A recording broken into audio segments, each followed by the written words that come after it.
insiste em te abater. Angústia invadiu o seu peito, você não tem mais o que fazer. Quando você senta e chora e não tem ninguém pra te ajudar, apenas dobre os seus joelhos. Se não tem palavras, comece a chorar. Mesmo em gemidos, o Senhor te ouvirá.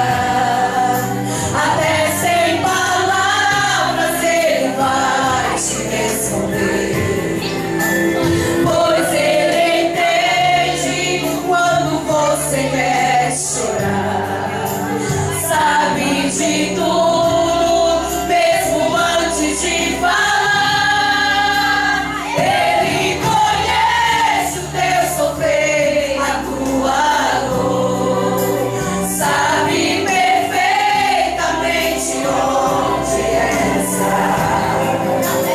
Por isso eu sei que mesmo sem palavras, o Senhor te ouvirá.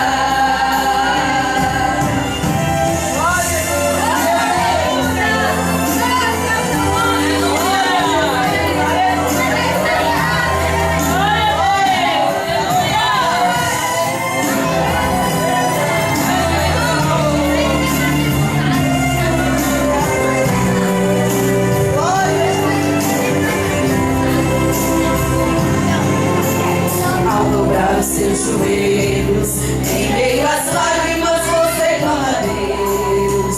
Sua voz é um gemido.